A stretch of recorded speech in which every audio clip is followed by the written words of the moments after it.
चलिए आज हम लोग देखेंगे reactions similar to Wurtz reactions. Sorry मोटा करते हैं। Similar reactions to Wurtz. यहाँ से देखो हमारे पास sodium in dry ether medium में हमारे पास वो रिएक्शंस हो रहा था। सेम अगर सोडियम की जगह हम मैग्नीशियम यूज करें, जिंक यूज करें, लिथियम यूज करेंगे तो हमारे पास सेम रिएक्शन शो करेगा और सेम प्रोडक्ट हमारे पास फॉर्म होगा। तो इफ वी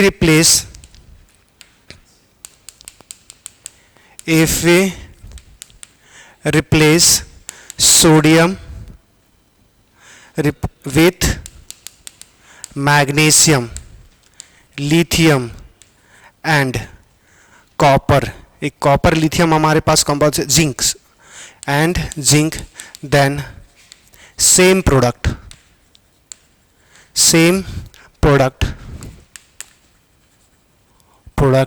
विल फॉर्म। तो सबसे पहला जो हमारे पास है, पहला जो होगा वो मैग्नीशियम के साथ alkyl halide react with magnesium in dry ether medium. अगर ड्राई ईथर मीडियम में अगर हमारे पास रिएक्शंस करेंगे तो क्या होगा? तो सिंपली देखो हमारे पास क्या होगा, RX का रिएक्शंस करवाएंगे मैग्नीशियम के साथ। याद करो दो सोडियम यूज करते थे, सोडियम दो इलेक्ट्रॉन देता था, मैग्नीशियम डायरेक्ट 2 इलेक्ट्रॉन दे देगा। तो यहां से हमारे पास जो रिएक्शंस, पहला दो रिएक्शन जो फॉर्म होगा वो टूट के बनाएगा RMgX, और इसको क्या बोलते हैं?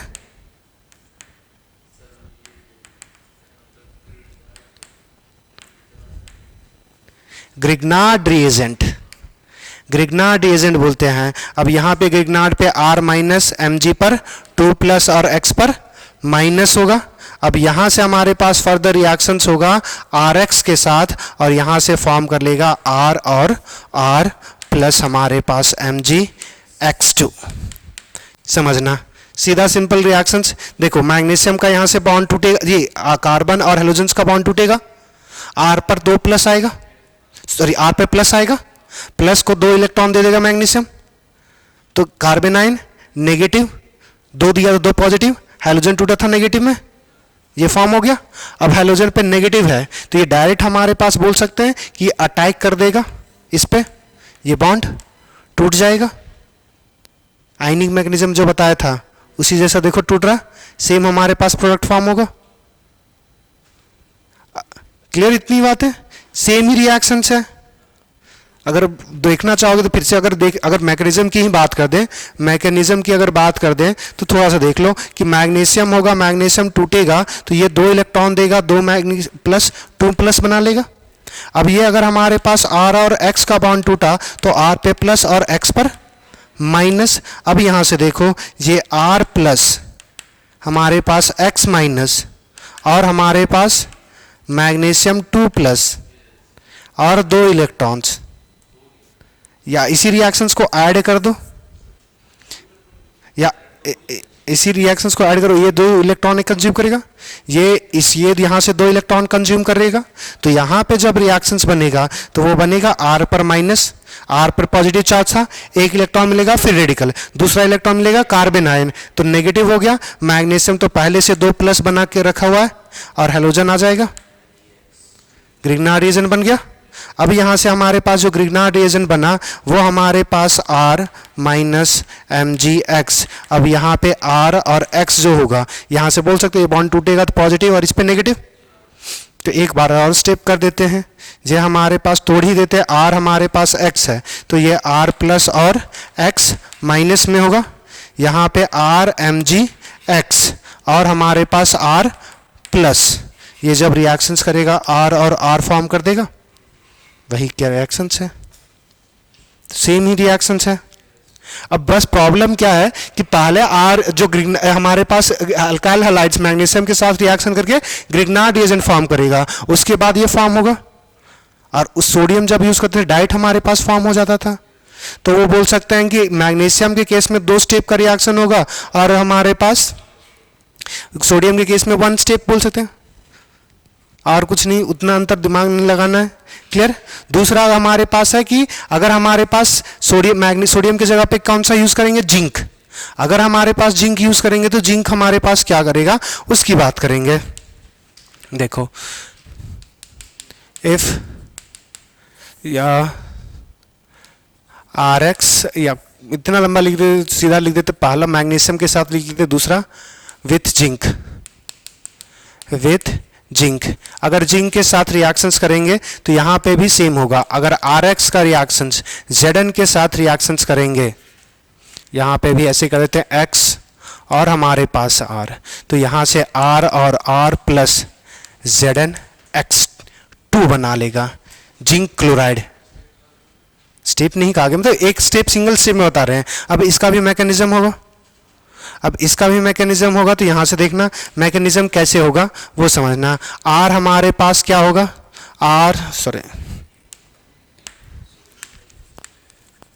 मैकेनिज्म हमारे पास Zn होगा, वो Zn प्लस 2 में और 2 इलेक्ट्रॉन्स में रिलीज करेगा। अब यहां से देखना हमारे पास जो RX है और हमारे पास जो RX टूटेगा तो ये R प्लस और X माइनस में टूटेगा। अगर हमारे पास इसी के साथ डायरेक्ट अगर जिंक का सिंक रिएक्शंस करवा दोगे, अगर इसी का डायरेक्ट जिंक के साथ करवा दोगे तो जिंक 2 प्लस 2 इलेक्ट्रॉन देगा, ये 2 इलेक्ट्रॉन कंज्यूम कर लेगा। R माइनस यहाँ पे Zn आ जाएगा और यहाँ पे SO(X) आ जाएगा। एक रिएजेंट तो यही पॉसिबल है। दूसरा रिएक्शन से एक और पॉसिबल होता है कि अगर हमारे पास R, ये जो देखो, अगर हमारे पास R को 2 इलेक्ट्रॉन दे दो, R प्लस को यहाँ पे 2 इलेक्ट्रॉन, अगर 2 R है तो 4 इलेक्ट्रॉन्स आ सकता है। तो ये क्या क्रिएट होगा, हमारे पास 2R माइनस क्रिएट होगा।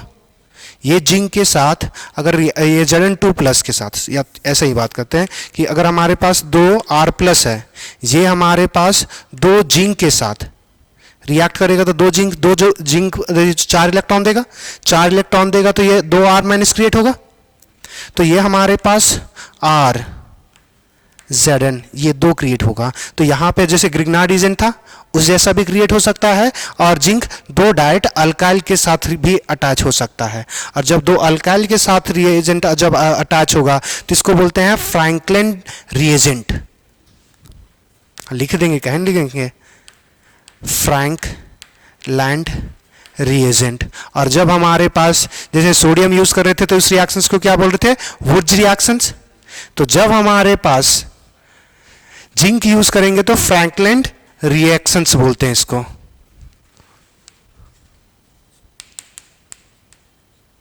फ्रैंकलिन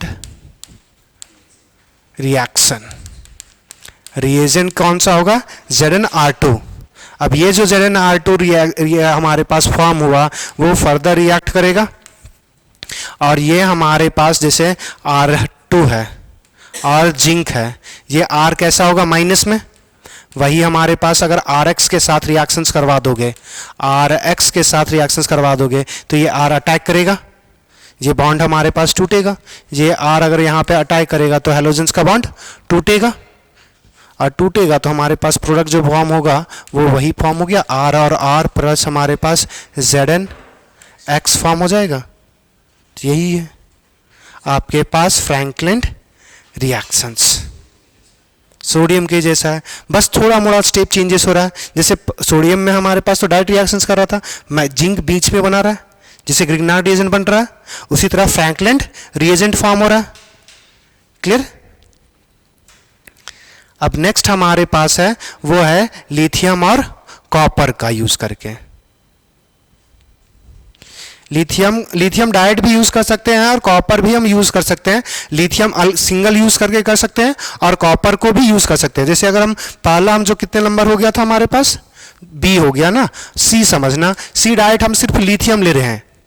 विथ लिथियम अगर हम करते हैं, विथ लिथियम, अच्छा Li भी तो लिख सकते हैं, इतना लिथियम लिखने की क्या जरूरत है। अब हमारे पास देखना, ये हमारे पास RX होगा, इसका रिएक्शंस करवाएंगे लिथियम के साथ, ये हमारे पास X होगा और R होगा। अब जैसे सोडियम और लिथियम का जो ग्रुप है वो सेम ही है, दोनों एक एक इलेक्ट्रॉन ही देता है, तो हमारे पास सेम ये हमारे पास सेम अगर रिएक्शंस होगा तो यहाँ से हमारे पास R और R plus 2 lithium alkyl lithium halides बनेगा।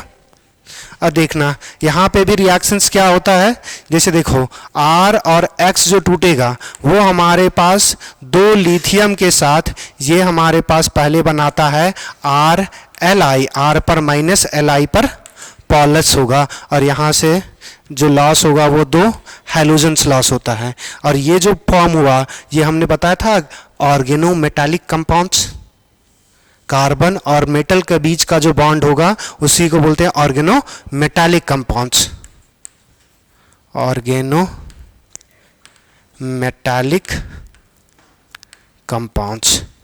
तो लिथियम अल्काइल इसका नाम है, इसका जो नाम होगा वो लिथियम अल्काइल है। लिथियम अल्काइल कैसा है, ऑर्गेनो मेटालिक कंपाउंड्स, ऑर्गेनिक और मेटल का कंपाउंड्स। अब यहाँ से जो हमारे पास R माइनस जो जनरेट होगा ये रिएक्शंस करेगा RX के साथ, ये R पर अटैक करेगा, ये बॉन्ड्स टूट जाएगा, तो हमारे पास जो फॉर्म होगा वो R और R प्लस LiX बनेगा, यही है। दूसरा अब हमारे पास है कि लिथियम और हमारे पास कॉपर दोनों यूज करेंगे, तो उस रिएक्शंस को बोलते हैं कोरे-हॉस सिंथेसिस। लिथियम और कॉपर साथ में यूज करेंगे तो उस रिएक्शंस को बोलेंगे कोरे-हॉस सिंथेसिस, कोरे-हॉस सिंथेसिस। हमारे पास BC-D अब है ना,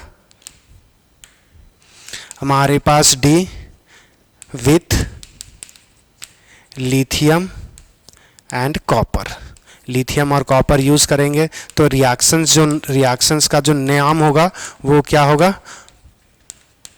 कोरे-हॉस सिंथेसिस, कोरे-हॉस सिंथेसिस। सॉरी स्पेलिंग गलत है, COREY होना चाहिए, कोरे-हॉस सिंथेसिस। क्लियर। अब यहां से देखना हमारे पास इस रिएक्शंस में जो रिएजेंट होगा वो सेम ही प्रोड्यूस होता है। अब हमारे पास देखना यहां से देखो, अगर RX का जो सबसे पहले से रिएक्शन जो करेंगे वो लिथियम के साथ करेंगे, लिथियम के साथ करेंगे तो ये RLi बनाएगा। ये 2 लिथियम अगर यूज करेंगे तो दूसरा अगर बनाना चाहोगे तो LiX बना लेगा। क्लियर। ये रिलीज हो जाएगा, ये लिथियम अल्काइल बनेगा हमारे पास, organometallic compounds, lithium alkyl organometallic compounds हैं, OMC। नेक्स्ट अब हमारे पास इसका जो रिएक्शंस करवाएंगे ये करवाते हैं कॉपर आयोड क्यूप्रस आयोडाइड के साथ। देखो 2 चीज है, क्यूप्रस, क्यूप्रिक, क्यूप्रिक मतलब +2 ऑक्सीडेशन कॉपर का, और ये +1 हमने बताया था अस और इक। अस हमने यूज किया था कि जब हमारे पास मैक्सिमम ऑक्सीडेशन नंबर हो, और इक यूज करते मैक्सिमम और अस यूज करते हैं मैक्सिमम से कम हो, एक कम ना हो, जितना भी कम हो उसके लिए सबके लिए अस हो जाएगा। चार्ट बताए थे naming of oxy acid chemical bonding में, तो उसमें आपको हमने बताया था। अब यहाँ से क्या होगा कि CuI के साथ रिएक्शंस करते हैं और यहाँ से ये बनाएगा RCuLai, एक कंपाउंड बनाएगा, और RuCuLi, सॉरी यहाँ पे 2 आएगा R2। तो यहाँ से जो ये कंपाउंड्स हमारे पास जो फॉर्म हुआ इसको बोलते हैं गिलमैन रिएजेंट, लिख देते हैं।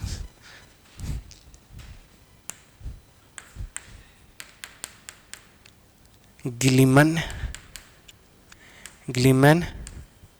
रिएजेंट, और इस गिलमैन रिएजेंट से ही हमारे पास अब यहाँ पे R फिर माइनस होगा, अगर R हमारे पास माइनस में होगा तो यहाँ से R X के साथ रिएक्शंस करोगे तो ये जो हमारे पास यहाँ पे जो नेगेटिव है ये नेगेटिव इस पे अटैक करेगा, बॉन्ड टूटेगा तो ये R और R फॉर्म कर देगा। तो यही है हमारे पास कोरे-हाउस सिंथेसिस। तो इसमें भी हमारे पास सिमिलर प्रोडक्ट बनेगा। और यहाँ से देखो अगर R और R हमारे पास बन रहा है तो हमारे पास अल्केन का ही सिंथेसिस है। जब हमारे पास एडजेसेंट पे ले रहे थे तो डबल बॉन्ड फॉर्म हो रहा था, तो उससे अल्कीन और अल्काइन भी बना सकते हैं। तो यही तो है सिंपल सा। और एक लास्ट हमारे पास है कोल्ब इलेक्ट्रोलिसिस। कोल्ब इलेक्ट्रोलिसिस भी हमारे पास अल्केन्स बनाता है और इसकी हम बात करेंगे। ये भी हमारे पास क्या होगा कि जैसे हमारे पास R और R मर्ज होता था उसी तरह होगा, मगर ये एक इलेक्ट्रोलिसिस प्रोसेस है। इलेक्ट्रोलिसिस समझ में आता है? इलेक्ट्रोलिसिस, इलेक्ट्रो मतलब होता है इलेक्ट्रोलिसिस, इलेक्ट्रिसिटी, लिसिस मतलब होता है तोड़ देना। तो हमारे पास इलेक्ट्रिसिटी पास करके किसी चीज को तोड़ देना ही कहलाता है इलेक्ट्रोलिसिस। बात समझ में? जैसे अगर तुमने सुना होगा कि इलेक्ट्रोलिसिस ऑफ वाटर, सुना है क्या? इलेक्ट्रिसिटी, जैसे देखो इलेक्ट्रिसिटी को अगर पानी में पास करके हाइड्रोजन और ऑक्सीजन में, वाटर को हाइड्रोजन और ऑक्सीजन में तोड़ देना, ये जो प्रोसेस होता है इसी को बोल देते हैं इलेक्ट्रोलिसिस। तो इलेक्ट्रिसिटी पास करके हम बॉन्ड तोड़ रहे हैं तो वही हमारे पास क्या हो गया? इलेक्ट्रोलिसिस। तो उसमें एक रिएक्शंस है जिसका नाम है कोल्ब इलेक्ट्रोलिसिस। तो उस कोल्ब इलेक्ट्रोलिसिस की हम लोग बात करेंगे। क्लियर? चलिए,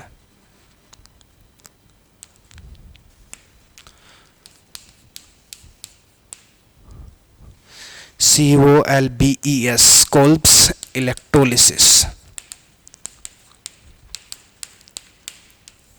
कोल्ब इलेक्ट्रोलिसिस, अब यहां से समझना कोल्ब इलेक्ट्रोलिसिस में क्या होगा। हमारे पास RC double bond O Na use करते हैं, RC double bond O Na हमारे पास यूज होगा।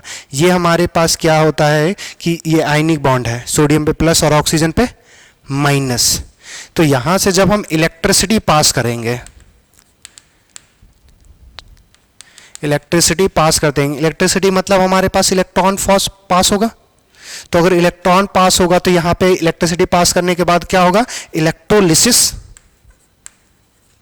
इलेक्ट्रोलिसिस मतलब हमारे पास जो इलेक्ट्रॉन फ्लो करेगा वो बॉन्ड तोड़ देगा। अगर बॉन्ड तोड़ेगा तो यहां से क्या होता है, ये जो सिंपल हमारे पास जो मॉलिक्यूल्स दिख रहा है ना, ये R और R आपस में कंबाइन कर लेगा।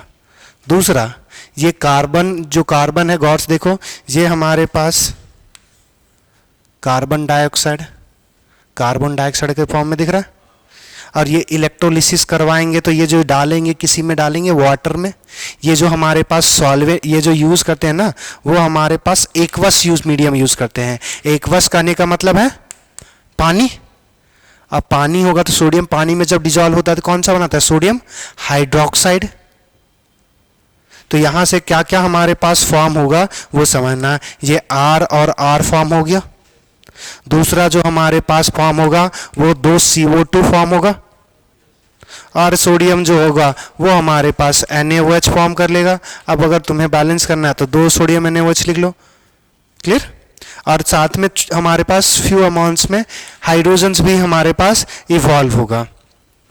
अब यहां से हमारे पास बैटरी में 2 एंड होता है, एक पॉजिटिव और एक नेगेटिव। तो बैटरी में अलग है पॉजिटिव नेगेटिव का सिंबल, और जब करंट पास करते हो ना तब उसका चेंज होता है। हाँ, ये अच्छा, इतना तो समझ में आता है, बहुत अच्छी बात है। तो ये जो हमारे पास इलेक्ट्रोलिसिस में जो पॉजिटिव इंड होता है, जो अगर जब करंट पास कर रहे हैं तो पॉजिटिव इंड होता है हमारे पास एनोड और नेगेटिव होगा कैथोड। एनोड और कैथोड पहले आपने थोड़ा मोड़ा तो पढ़ा होगा। तो एनोड पे हमारे पास कौन आता? एनायन, मतलब नेगेटिव चार्ज। कैथोड पे कौन आएगा? Positive cation.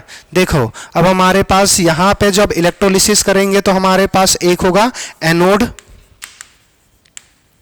एनोड, एनोड इस केस में क्या होगा, पॉजिटिव। पॉजिटिव तो हमारे पास नेगेटिव कौन है, ये नेगेटिव सोडियम पे पॉजिटिव, नेगेटिव और ये सोडियम पे पॉजिटिव, तो नेगेटिव वाला R C double bond O, O यहाँ पे माइनस होगा।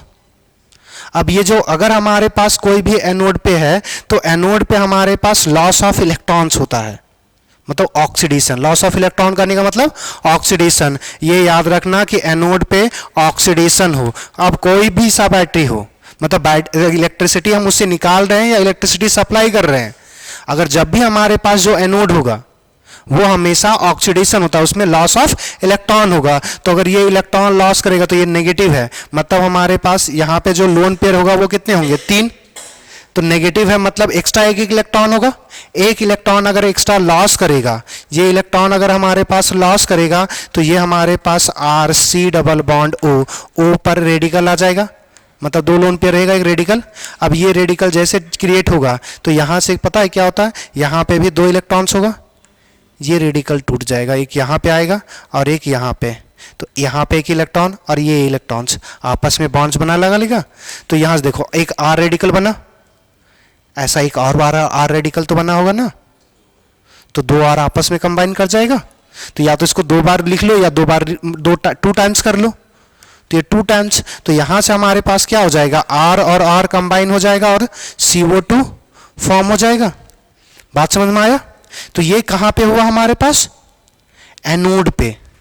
कैथोड पे क्या होगा, जब यहाँ पे लॉस ऑफ इलेक्ट्रॉन हो रहा था, ऑक्सीडेशन मतलब लॉस ऑफ इलेक्ट्रॉन, तो हमारे पास जो कैथोड में होगा वो गेन ऑफ इलेक्ट्रॉन्स होगा। अब गेन कैसे होगा वो समझना। हमारे पास कैथोड, कैथोड पे कौन जाएगा,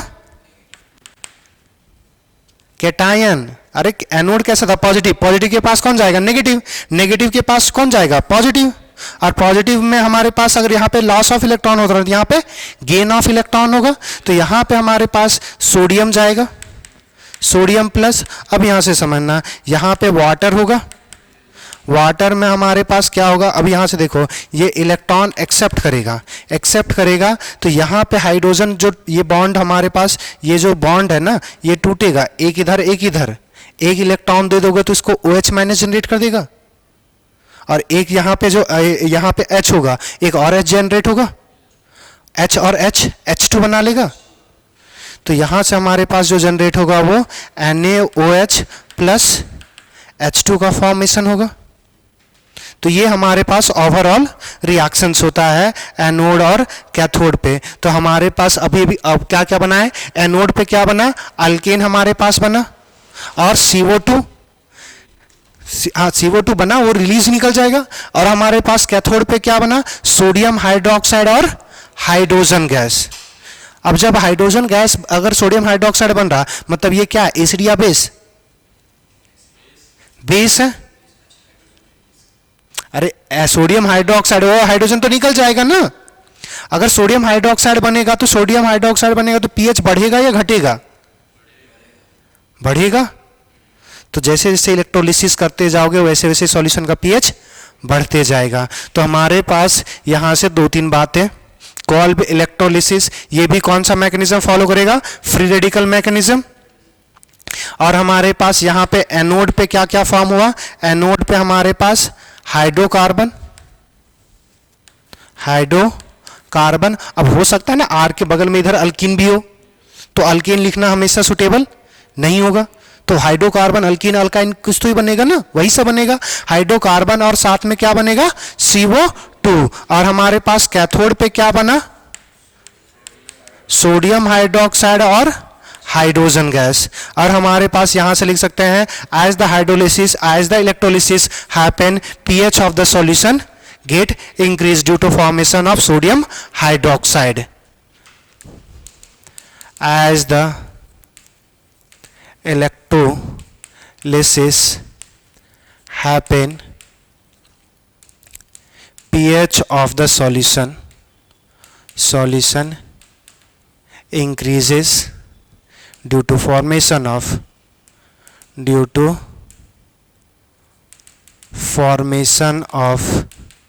सोडियम हाइड्रोक्साइड। क्या इतनी बातें समझ में आ गई?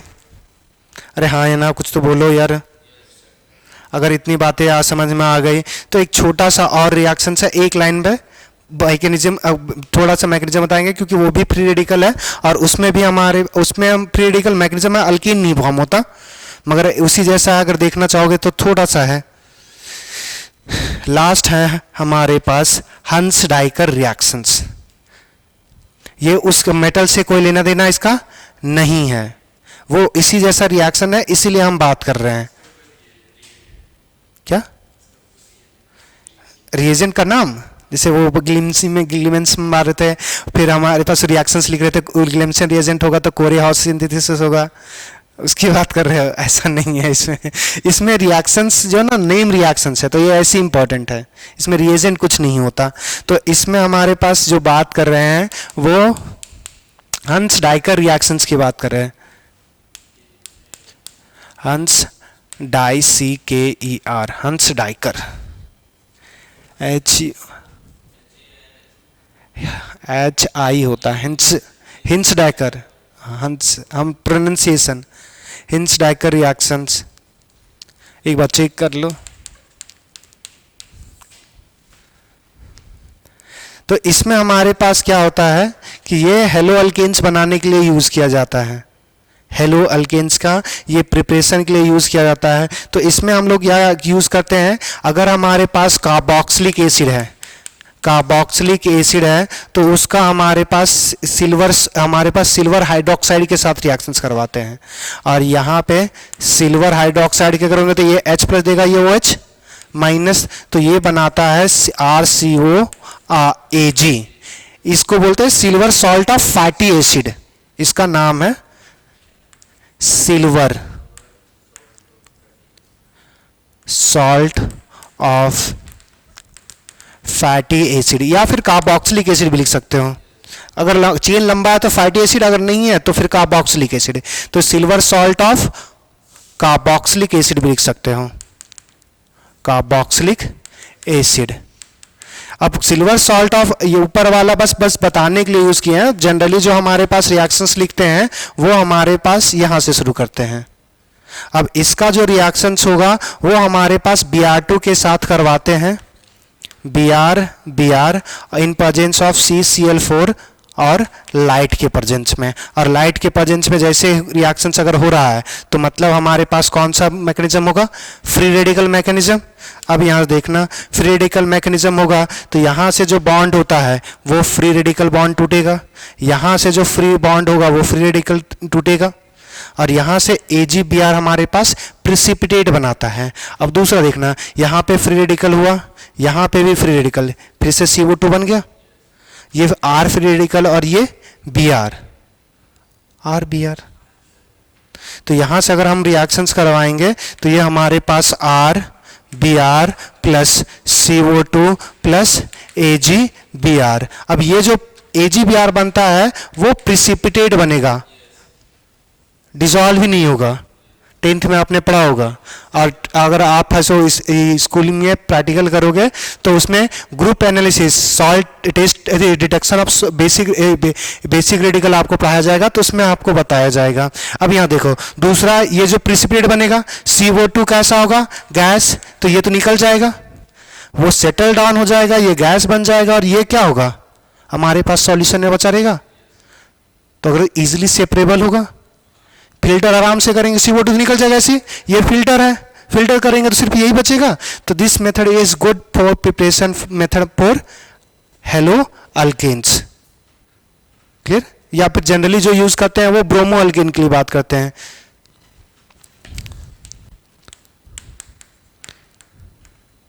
This method is used to prepare bromoalkane. और यहां से बोल सकते हैं कि it is a good method because other products are easily separated. This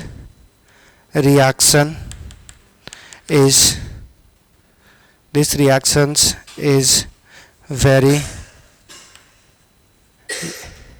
useful to prepare bromo alkane due to क्या बोल सकते हैं, due to easy separation of product। Clear. अब क्या करना है आपको, ये घर से करके आना है। कहाँ गया, ये रिएक्शंस आपको घर से करके आना है।